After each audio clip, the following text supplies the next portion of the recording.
Hi, everyone. To be honest, I don't know what I'm doing up here, so just take this with a grain of salt. And so hi, my name is Kenneth Wan, and if you know me as Kenny, just keep it that way. Someone fall? Okay. And just a little bit about me. I'm a second-year college student at Cal State Fullerton, and I study biology. And and this is my testimony, so please enjoy. My whole life, I confessed I was a disciple, constantly wearing crosses around my neck and having 4 letters on my wrist, a reminder of what would Jesus do. But the work of me wearing my necklace and bracelet obviously didn't get me anywhere with my faith. Those reminders that I wore on my body were merely accessories to attract girls that I was interested in and somehow worked. And it felt normal, too. The feeling and the word conviction never associated with me. And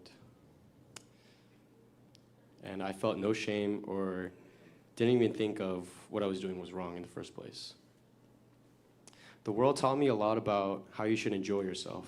And a lot of my friends that I grew up with and friends who I've looked up to always told me to chase after what I desired. And it wasn't until high school where I found myself in a weird place where I wanted Jesus, but my spirit kept being beaten by my own flesh. And it was not a pretty look, I would say. And even playing volleyball, too. I grew up playing volleyball throughout middle school and all the way up to now, I guess. And there wasn't a time where I dropped an F-bomb a minimum of 4 times per play. Keep in mind, there's a 25 points per set, and it's best of 3. So you guys probably do the math on how many bombs I dropped. And playing volleyball was my idol. I would risk my life for a sport that would eventually die off. I mean, the sport itself is not very popular, and the volleyball world is so small that there isn't really much to sacrifice unless you're 6'11" and born in Hawaii. But I love the sport and would have given my life for it. Volleyball was my life, and when I finished playing my last season of club after graduating high school, I couldn't stop crying. I put so much on the line every single game just for us to lose. But the hole in my heart only grew because my emotions were skyrocketing, and having a background of anger issues didn't help either. The idea of idolatry filled my spirit, and it wasn't until I got in a relationship in the beginning of my senior year where I started spiraling.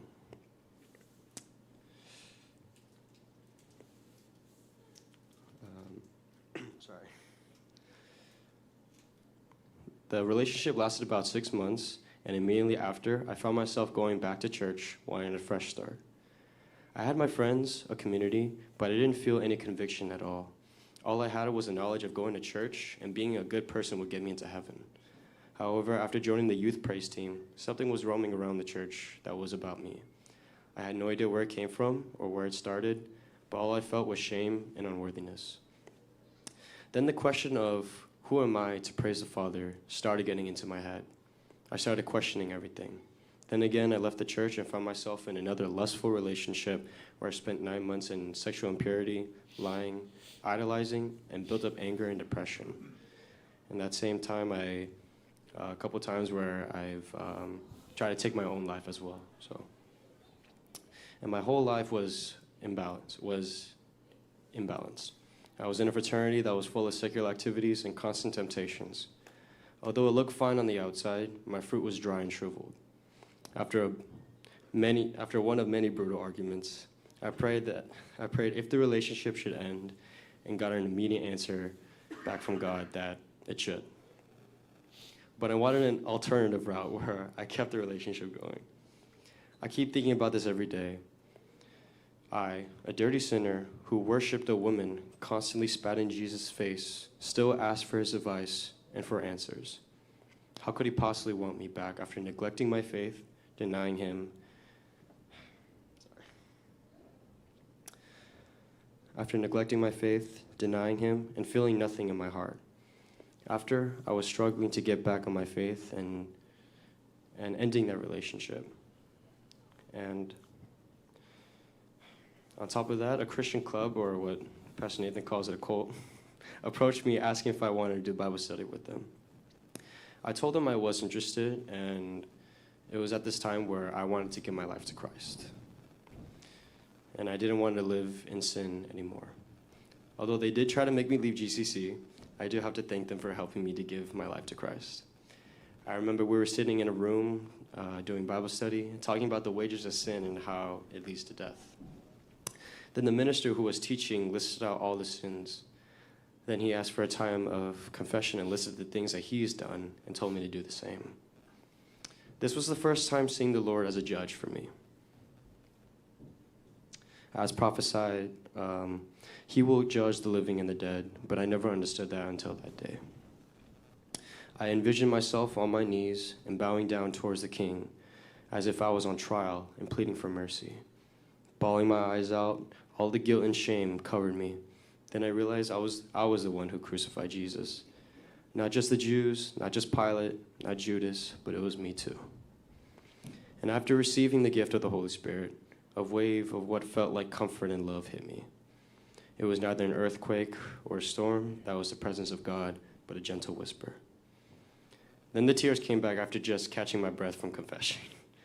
After that day, I stopped using my Bible and dusted off my physical one that I got from my old church as a graduation gift. I brought it to my dorm thinking I was going to read it someday. I guess I was right. From there, I started reading the gospel, Matthew, Mark, Luke, and John, and learned so much about the walk of a Christian and what it costs from Luke 14:26. Then I read the book of wisdom, Proverbs, where I found my favorite Bible verse, Proverbs 3, 5, and 6. Then I remembered always asking God when I was in elementary school for wisdom and to help me on what decisions to make, like how King Solomon did.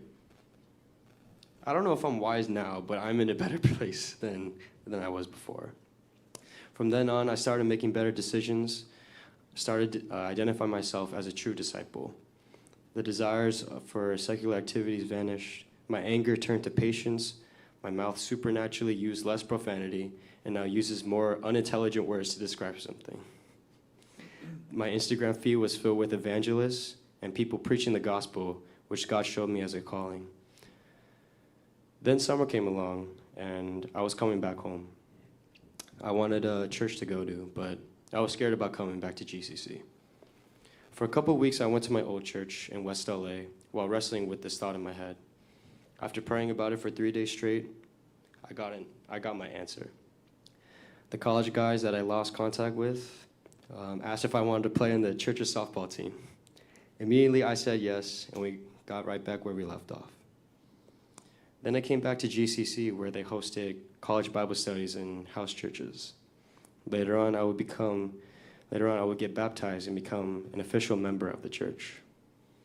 And because of that, I got a lot closer with Pastor Nathan. And since then, he has... It's just P-Nate. Okay. And since then, I got a lot closer with Pastor Nathan and has become one of my greatest mentors I've had in my life and helped me so much with my walk with Jesus. He taught me what it truly means to be part of the church and helped me a lot when I was fasting by asking if I wanted to get McDonald's with him. It's a bad man. But truly, I am so grateful for him and for teaching me how to serve the church and helping me grow in my faith. It would be an understatement if I say I'm blessed, but I am so thankful for the church, the community, the forgiveness of sins, the resurrection of the body, and the everlasting life. Yes, there are going to be many spiritual battles, and every day that I've noticed is a test of my own faith. Even now, I'm wrestling with this thought of leaving my fraternity and pursuing my faith throughout college. And what I would never forget is the time before baptism, or the night before baptism, I was wrestling with God. And you might be thinking, like, why would you wrestle with God right before you get baptized? Like you're about to be an official member of the church. But in my heart, it was 3 a.m. In my heart, I was screaming and yelling at God, I hate you. And I hated him at that time because for so many years, why did it take me this long to get where I'm at right now? Why did it take me 19 plus years to understand you?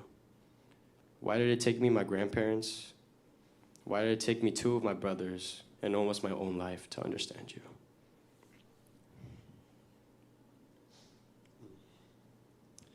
Then I realized that he gives me these challenges to get closer to him. He gives me these battles to fight so that in the end, I'll be running towards him. And I'm so blessed for them because they got me to where I am right now.